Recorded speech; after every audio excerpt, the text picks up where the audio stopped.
तो इस सृष्टि में की जो रचना हुई आदि शक्ति देवी के प्रभाव से ही हुई, यानी कि शंकर भगवान में भी आदि शक्ति देवी की ही शक्ति है, विष्णु भगवान में भी उन्हीं की शक्ति है, और ब्रह्मा जी जो जन्म देते हैं वह भी देवी की ही प्रेरणा से जन्म देते हैं, यानी कि तीनों शक्तियां आदि देवी की हैं। तो विष्णु भगवान ये कैसे जाने कि ये शक्तियां उन्हें कहां से प्राप्त हुई। एक बार वो समुद्र में पीपल के पत्ते पे लेटे हुए सोच रहे थे, मैं क्या हूँ, कौन हूँ और मुझ में इतनी शक्ति क्या है, क्यों मैं आया हूँ। तब आदि शक्ति देवी प्रकट हुई ऊपर से और बोली कि अहम सर्व खलविदम, यानी ये जो पूरी सृष्टि है, ये जो सनातन है, वह सिर्फ मैं ही हूँ, दूसरा कोई नहीं। और तब विष्णु ने जाना कि वो जो पालनहार है वो वास्तव में देवी शक्ति ही है।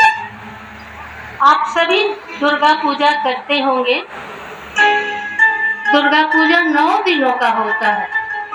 9 शक्तियों की हम आराधना करते हैं और 9 दिन अखंड दीप जलाते हैं। दीप 2 तरह के होते हैं, आप आज जानिए। हम प्रतिदिन भी संध्या के समय दीप जलाते हैं और सुबह पूजा के समय भी दीप जलाते हैं। तो 2 प्रकार के दीप होते हैं, कर्म दीप और अखंड दीप। कर्म दीप हम प्रतिदिन जलाते हैं और जब तक वो जल जाता है, दूसरे दिन हम फिर से जलाते हैं। अखंड दीप एक ऐसा दीप है जो अनवरत जलते रहता है। देवी भागवत में पूछा कि अखंड दीप से क्या होता है, तो आप पुरानी कथा जब याद करेंगे तो राजा परीक्षित को सांप ने डस लिया था। उनकी मुक्ति के लिए उनके पुत्र जन्मेजय ने भागवत कथा 9 दिनों की कराई थी और 9 दिन अखंड ज्योति जली थी, यानी कि मुक्ति के लिए अखंड दीप। वासुदेव को कृष्ण के रूप में पुत्र प्राप्त हुए। देवी भागवत की कथा और 9 दिनों के अखंड दीप से, यानी कि संतान प्राप्ति अखंड दीप से। मधु कैटव राक्षसों का नाश हुआ देवी भागवत के अखंड दीप से, यानी कि शत्रुओं का नाश अखंड दीप से। वेदों में है कि जो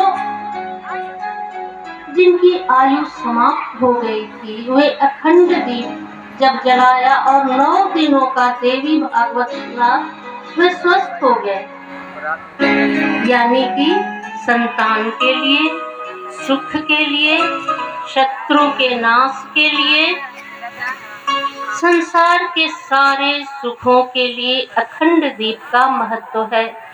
देवी ही के सामने अखंड दीप क्यों?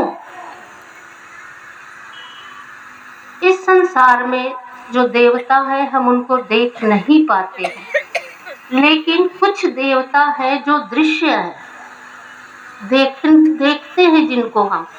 वो कौन है, कोई बता सकता? वो सूर्य भगवान है। चौथ में चंद्रमा की पूजा करते हैं। पीपल वृक्ष है। गंगा नदी है, यानी कि जल है, प्रकृति है। और आदित्य देव को तो सब जानते ही हैं, सूर्य भगवान, छठी व्रत कितना महत्व है। वही आदित्य रूप में वह ज्योति है। तो अग्नि के रूप में सर्वश्रेष्ठ देवता अग्नि है। तो अग्नि हम कहाँ जलाएंगे, कहाँ बुझाएंगे?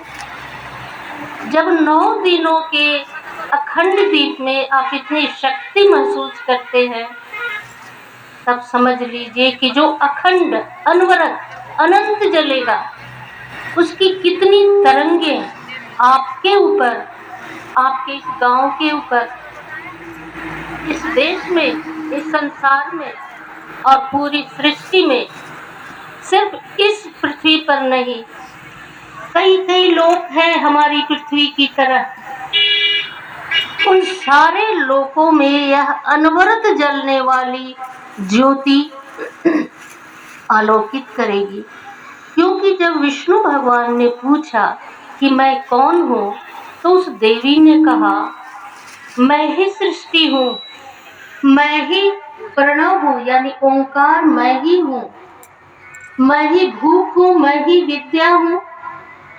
नवरात्रि में आप लोग देखते होंगे, विद्या रूपेण संस्थिता, धन रूपेण संस्थिता। तो मैं ही अग्नि हूँ और मैं ही ज्योति हूँ। आप विद्या को नहीं देख सकते, लेकिन ज्योति को तो देख सकते हैं ना। तो उस देवी को मानकर देवी के समक्ष यह अखंड दीप जब जलाया जाता है तो अनंत शक्तियाँ प्राप्त होती हैं। और उन शक्तियों से आपके घर में अगर क्लेश है तो दूर हो जाता है, अगर कोई अस्वस्थ है तो स्वस्थ हो जाता है, किसी की आयु क्षीण हो रही है तो आयु की वृद्धि हो जाती है। एक चीज और है, आपको बतलाते हैं, कभी घर में भी आप अखंड दीप जलता है, 1 दिन, 9 दिन, 13 दिन, 41 दिन, ऐसे करके बिजोड़े में जलता है। अगर आपने संकल्प किया किसी शत्रु को परास्त करने के लिए, तो तेल का अखंड दीप जलाएं। शक्ति प्राप्त करने के लिए तो भी तेल का जलाएं।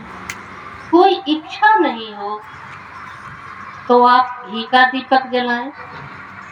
शत्रुओं को परास्त करने के लिए भी घी का जला सकते हैं। घी का आप हमेशा दीप जला सकते हैं अखंड, और तेल का भी जला सकते हैं। तो क्या आप समझ गए कि देवी स्वरूप अखंड है, अखंड ज्योति है, वो महाशक्ति है। और जो उससे तरंगे उठती हैं, आपको और हमको सबको उन तरंगों से स्वास्थ्य का लाभ होता है। आज जो आप करने जा रही हैं, ये निशानी अमिट होगी, ये कभी मिटेगी नहीं। और आप साक्ष्य हैं, आप साक्षी हैं महा माया के इस दीप के। और साक्षी ही नहीं, आप करता है, आप भरता है उस महामाया के, जिसकी आराधना स्वयं विष्णु देव करते हैं, ब्रह्मा करते हैं और भगवान शंकर भी करते हैं। तो सब कोई प्रेम से बोलिए, माता दी की जय, माँ भवानी की जय, आदि शक्ति की जय। जय हो, जय हो।